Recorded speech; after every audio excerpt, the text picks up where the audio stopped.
Hi guys, Kiwi Woody here. Now further to my talk on cars that sit around. This is one of my 6 cars. I tend to only buy appreciating assets. I don't know if you know, but in the collectible car world, at 25 years of age is when a car becomes considered collectible. Okay, this is a Peter Brock Group A SS. Okay, the last one that I looked at was back in the 1990s, and it was second-hand then, and that was 88,000. I think they're around about the 300,000 Australian now.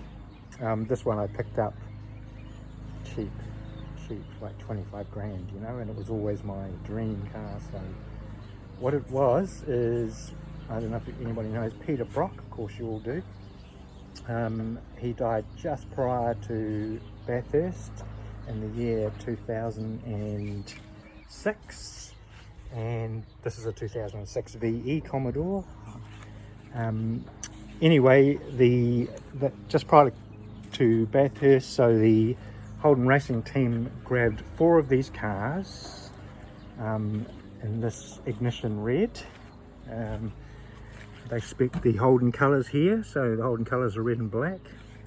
It's a genuine SS, but it's auto. I call it a genuine SS manual. They put this bonnet scoop on the top. I believe they gave it a tune, and Peter Brock's go-to was always 2.5-inch exhaust, and he's got 2 big Kobe mufflers at the back. So I did my panel van Neverland to Peter Brock's because I always used to read his stuff. Okay. Now, it's just a stock motor, as far as I know, 270 kilowatts. It came with a silver rocker cover, just LS2 Gen 4, which means obviously it runs on 4 cylinders, unless you put your foot to the floor, and then it runs on 8 cylinders. So in effect, it's a V4 3 litre 99% of the time. Anyway, so I painted it this ignition orange red, and while Julia Tapp was working on Neverland doing the door art,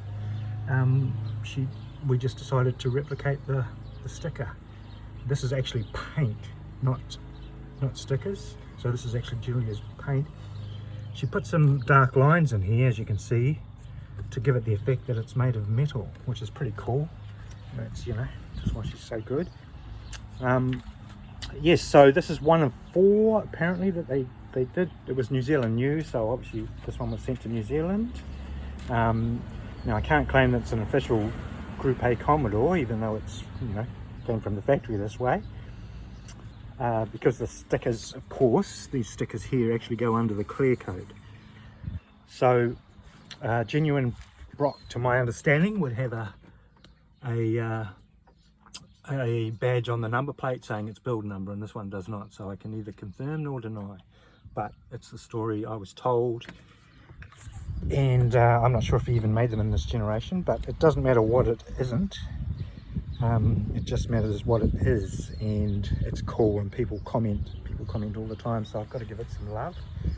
Anyway, people yell out all the time, love your car. You can go through McDonald's, oh, that's a cool car. So, and I do love the black. This is the one I made a video on, because when I got it, 2 cracked rims.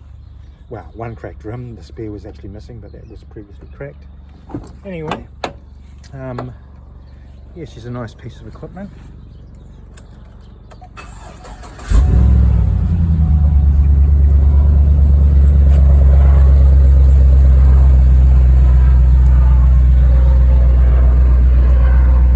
See, I've got to give it some love here.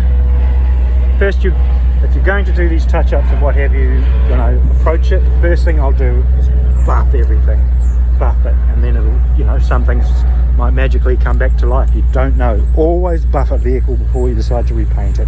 Cheap insurance, mate, because, you know, it could have been touched up with different coloured paint and what have you.